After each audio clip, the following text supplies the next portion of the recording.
All right, so I just got back from the gym and I saw this comment. The younger generation really are weird. You're right, they don't talk, but what really fascinates me is the uniformity of the haircut, that curly mushroom style.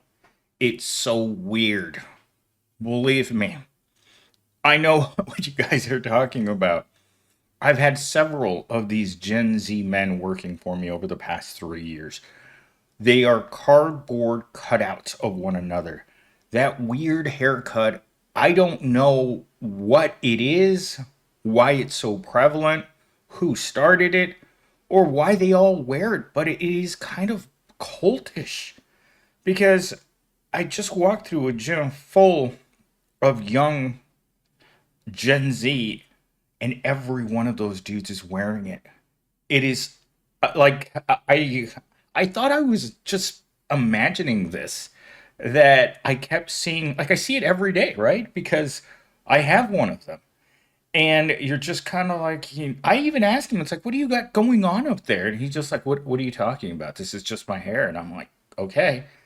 I mean, and these guys get girls too. Girls have to put up with that haircut because if you're going to date a guy right now, you can't tell him that you're not going to date him if he's got a mushroom on his head. But that's just the way things are. They are very bizarre in every aspect. Like I've asked Gen Z, it's like, so what are you doing tonight? And he's like, oh, I'm gonna be sitting at home playing video games until 2 or 3 o'clock in the morning. And then he comes into work with his gaming system in hand. And you're like, at what point in history could you bring, and I'm gonna date myself here, you bring your Atari to work? And I, I don't know what to say other than it's very strange how like I said yesterday, like the title of my video, entitled or exploited or what is going on, but they don't seem to come to work to work. They just come to work to collect a paycheck. And with that said, let's get into what ChatGPT wrote when I put this comment into it. When I see them, the guys with the perfectly curled mushroom haircuts and their air of effortless cool, I can't help but wonder, what does it mean to fit in so perfectly yet say so little? Oh my gosh. That sometimes I wonder because I you try to talk to these people and they're the ultimate NPC. Every day you can ask them the same question. How's it going? Eh. That's all they say. And you kind of just I just walk over and I sit down at my desk and I just try not to pay attention to whatever's going on over there. Whether or not they fall asleep, they're on their work computer shopping.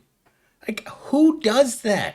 Who shops at their work computer during the middle of the day? I don't care if it's your lunch break or your break, but just all day, just scrolling, endlessly scrolling through Instagram and your Facebook and your socials on your phone. And you're just kind of like, we didn't hire you to do that. We hired you to work. And then when you pressure them to do something, they're like, well, I want to work from home.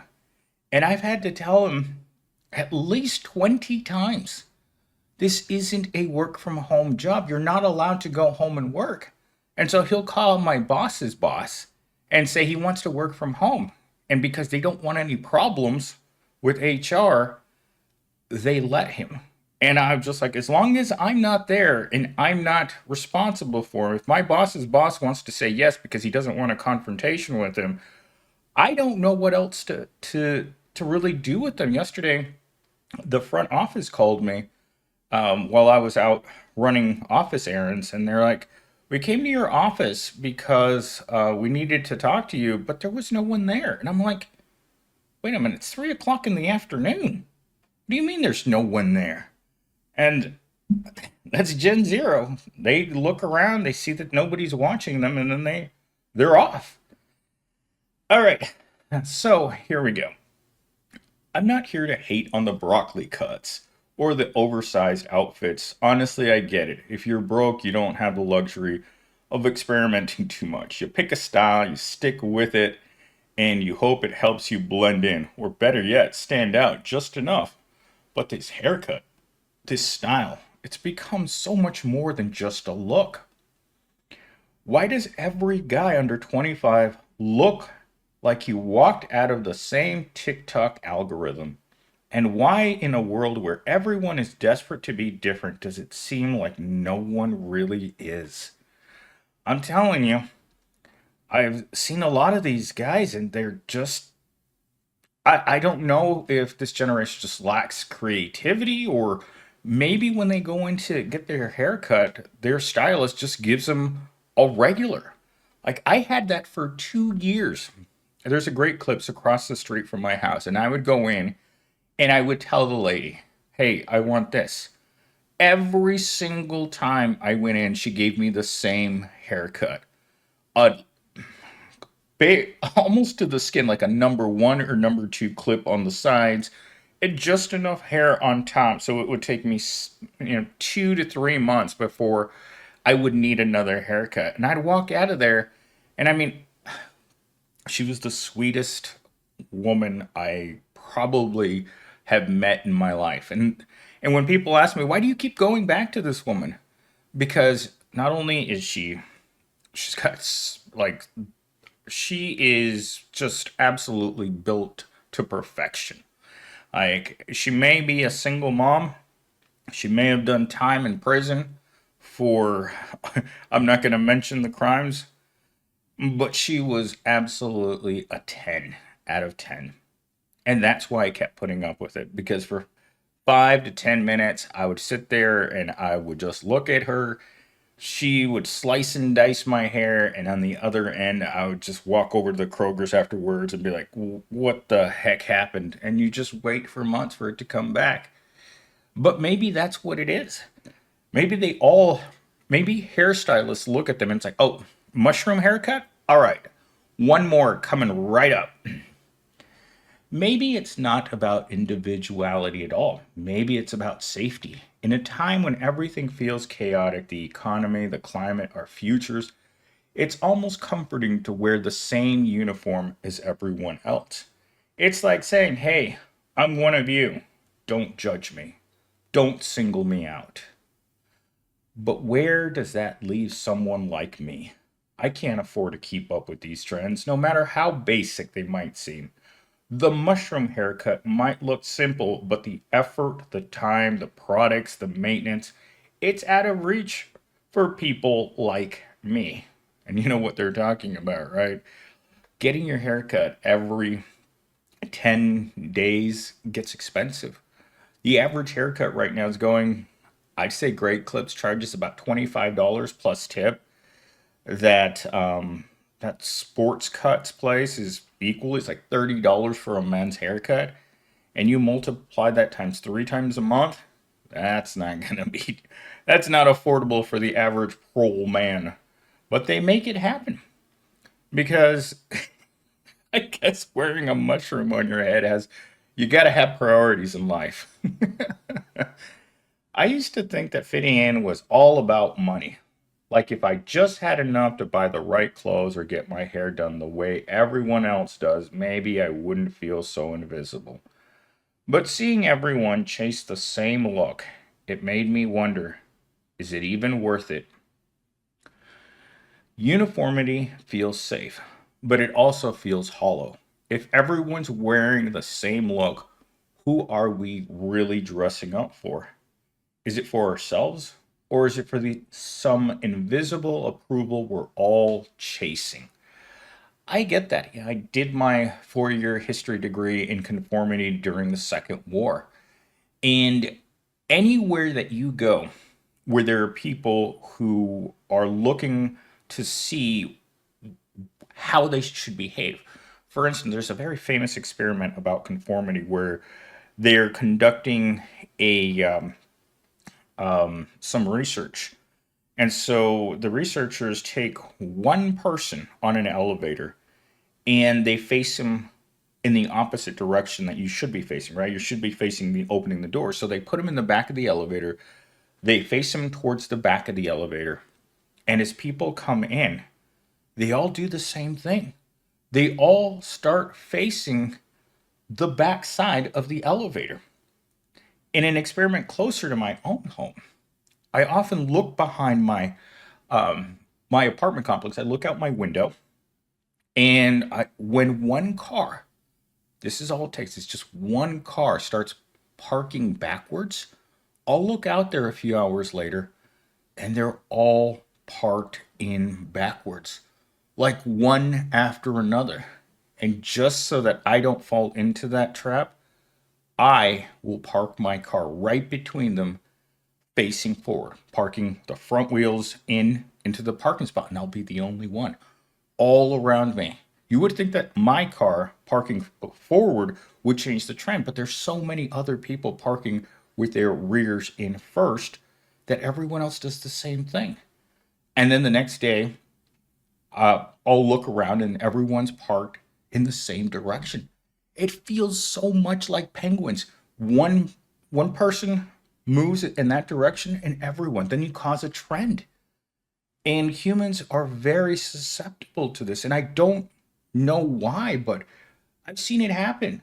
And as a person who's done research in this, like, well, for instance, last week I gave physical therapy woman number one of my favorite books of all time.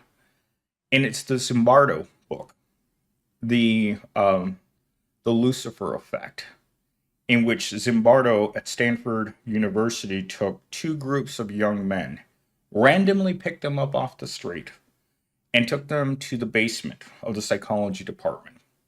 And there, he designated two groups of people, one to be prison guards and two to be prisoners. It took almost no time before both groups realized that one group was privileged and the other was not. They had psychological breakdowns in there from the prisoner group because they got into character so quickly that they had to be removed. And that's the power of conforming to your environment. Even when you think that you're not. Yesterday, for instance, it's a perfect example. Yesterday, I had that other guy stop into my office without announcing himself. He just showed up out of, fat air. And I was asking about how the upgrades were going out there with some of the equipment at off-campus sites. And I stood there and I crossed my leg. I moved my arm up on one of the servers and I looked at him. He did the exact same thing, struck the exact same pose right back at me. And as I moved my body movements, as I changed the position of my body to become more comfortable, he would mirror my body language. And I think this is what Gen Z is doing, is they see everyone else with their mushroom haircuts, and it's like, well, that's the haircut I've got to wear so that I don't stand out in any weird way so people don't judge me. But the reality is the older generations look at you and they they don't know what to say. Maybe it's not about individuality at all. Maybe it's about safety in a time when everything feels chaotic, which I already read. But where does that leave someone like me who can't afford it, which I already read? I used to think that fitting in was all about money, which I already read. Uniformity feels safe, but it also feels hollow, which I already read. I might not have the money to join the Mushroom Haircut Club, which I just discussed. But maybe that's okay. Maybe standing out isn't about doing something loud. Maybe it's about being brave enough to stay quiet in a world that constantly is telling you how to look, how to act, and who to be. Um, so I think that's the end of the script. I don't think it gave much in the sense of oddness to Gen Z, but what can we say? You're living in a world in which I think we've had 83 of those mass things that murked a bunch of people this year. And I was asking Gen Z this question earlier in the week, and I said to him, because I read the number on my screen while I was sitting around thinking of what I was going to do next. And he's like, I don't remember a single one as being more meaningful than the last. It seems like our politics, our economy, our non-existent relationships with other people, it's just all turning into one giant cesspool of a society. And if you can wear a mushroom haircut to kind of keep yourself as not standing out in any conceivable way, maybe that's the point of the mushroom haircut. It's like a Gen Z camouflage, right? They put on the mushroom haircut and then they get next to each other and they all blend in together. And that's why they do it. Aside from that, I have no idea. But remember to leave a comment, subscribe, and hit the like button. It really helps the channel out.